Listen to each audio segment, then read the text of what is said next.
Welcome to The Explainer. Today, we're jumping into a journey that's part physical challenge, part spiritual quest, and one that people have been walking for over 1,000 years, the Camino de Santiago. We're going to cover all the essentials you need to know, from picking your path to what exactly goes in that backpack. You know, as this pilgrim found out, the Camino is so much more than just a long walk. For centuries, these ancient paths crisscrossing Spain have been calling out to people from all over the world. They show up as strangers, right? Each one with their own reasons, but they end up on the same path, learning to trust the journey and, well, to trust each other. So officially, it's called the Way of St. James. It's a pilgrimage that leads to the huge cathedral in Santiago de Compostela, where the remains of the apostle are said to be. But let's be real, for most people walking today, the reason for going goes way beyond religion. I mean, what makes someone decide to walk for weeks on end with everything they need strapped to their back? Well, the answers are pretty much as varied as the people you'll meet on the trail. The why? It's different for everybody. For some, it is a deeply spiritual thing.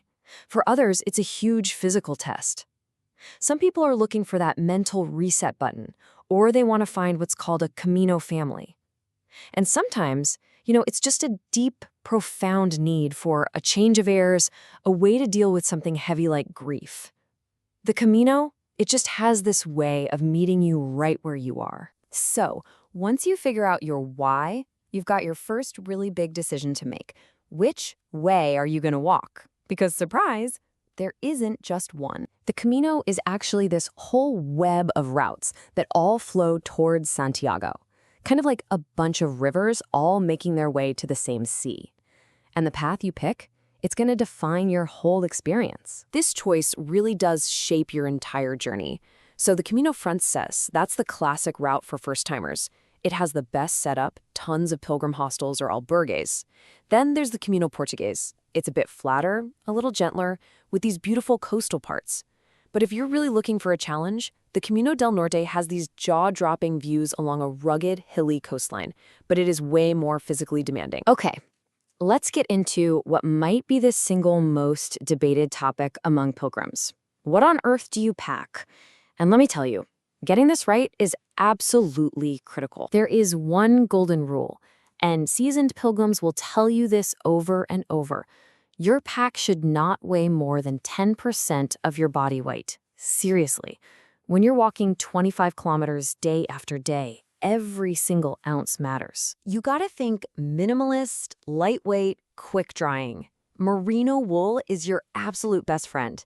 It wicks sweat away and helps stop blisters.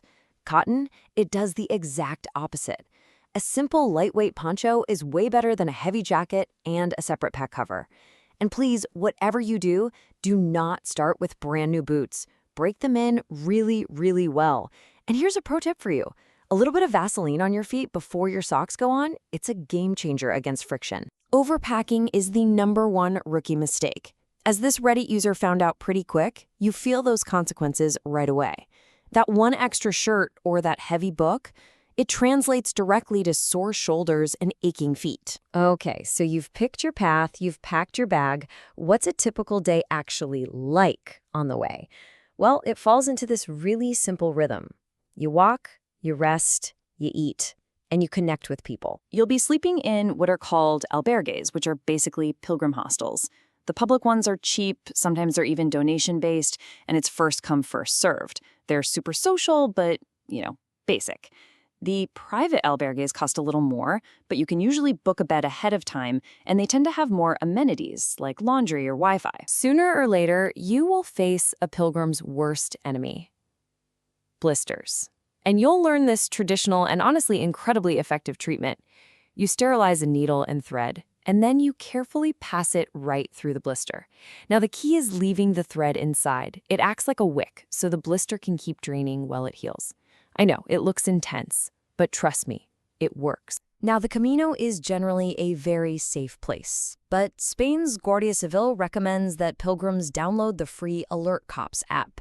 It has this guardian function that lets you share your real-time location with them, so if you do get into any trouble, they can find you fast. But after all the logistics, the packing, the planning, the blister care, you start to realize that this journey is about something so much more than just putting one foot in front of the other. To prove you actually made the journey, you carry a pilgrim's credential. It's like a little passport that you get stamped all along the way. If you walk at least the last 100 kilometers, you can show this filled-up credential in Santiago and get the Compostela, the official certificate of completion. But here's some wisdom from veteran pilgrims like Anna and Byrne. Even though that Compostela might feel like the goal, don't get so focused on the finish line that you actually miss the journey itself. The most beautiful experiences are usually the ones that aren't on your schedule. They happen when you decide to just stop and share a meal or explore some little village you didn't plan on. And this is the real magic of the Camino. You share meals, you share struggles, you share these quiet, beautiful moments with people you literally just met, and you form this incredible bond. This Camino family, as they call it, becomes this essential part of the whole thing, a support system built on nothing more than a shared path. And so, that leaves every single pilgrim with the exact same question. Yes, you're walking toward a physical place, a cathedral in Santiago, but is the real prize the certificate you get at the end? Or is it who you become along the way?